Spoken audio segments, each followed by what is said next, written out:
Okay, this is the gas simulator that I want you to picture in your mind's eye when you're thinking of all these gas law problems.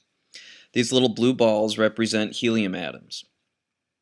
They're not all moving at the same speed. If you'll notice, this guy right here is going very slow. Okay, some of them are going a little bit fast.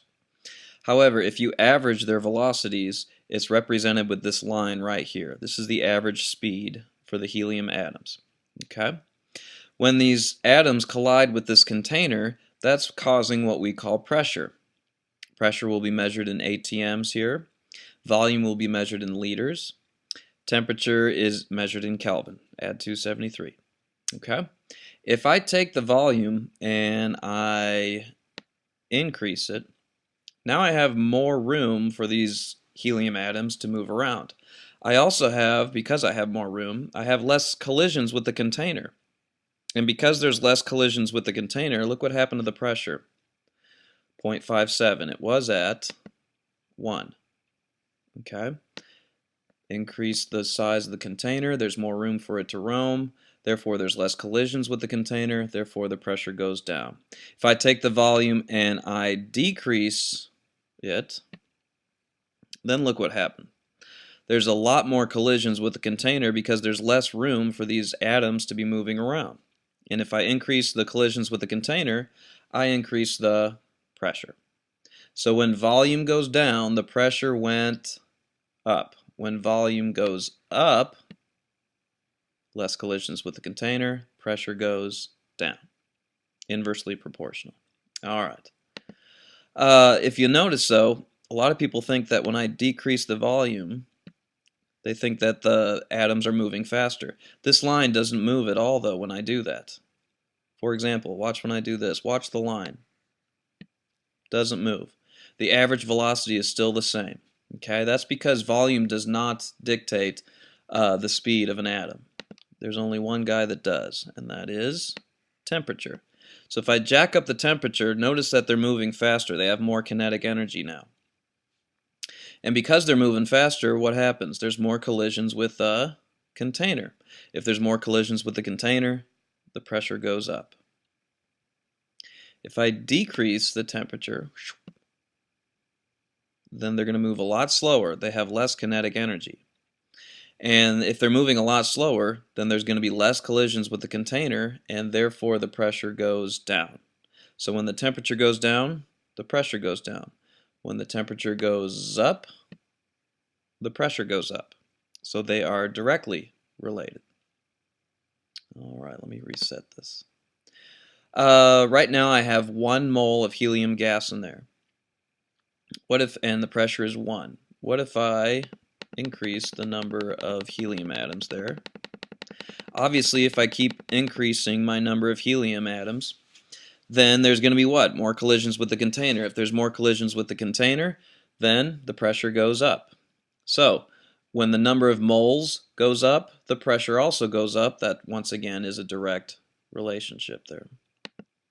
Here we go. What if I add a different gas? Here's 1 mole of neon. Notice any differences there.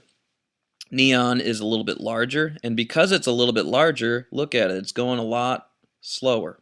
Notice that the velocity of neon is lower than the velocity of helium. However, they are larger, and therefore, when they hit the container, they're hitting it with a little bit more force per square inch. Okay? However, because they're going slower, they end up hitting it with the same amount of pressure.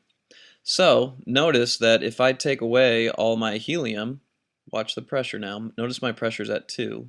If I take away all of the helium, and now I just have neon, the pressure is 1. So, 1 mole of neon is 1 pressure, 1 mole of helium is 1 atmosphere of pressure. Therefore, if you add those two together, you get 2 atmospheres of pressure. What would happen if I put 1 mole of argon in? 3 atmospheres of pressure. So the pressure of one plus the pressure of another plus the pressure of another equals the total pressure. That's called Dalton's law of partial pressures. All right. Notice that argon is just slightly bigger than neon and therefore moving even slower. Okay? So we've got argon, neon, and helium. The smaller the molecule, the faster they move. Okay? The larger the molecule, the slower they move. Okay. Once again, let me recap here. If I decrease the volume, there's more collisions with the container. Why? Because there's less space for these atoms to move. Therefore, the pressure goes up. If I increase the volume, there's more room for them to move. There's less collisions with the container. Pressure goes down. If I increase the temperature, what happens? Atoms move faster. If they move faster, there's more collisions with the container. If there's more collisions with the container, the pressure goes up.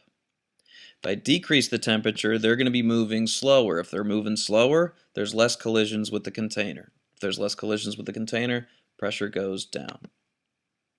If I increase the amount of gas, obviously there's going to be more collisions with the container and the pressure goes up. If I have a certain amount of helium gas, maybe just a little bit of neon gas and just a little bit of argon gas, if I add up the pressure of argon, the pressure of neon, and the pressure of helium, it will equal the total pressure. That is called the partial pressure of each one. The number of moles is directly related to the pressure. There we go.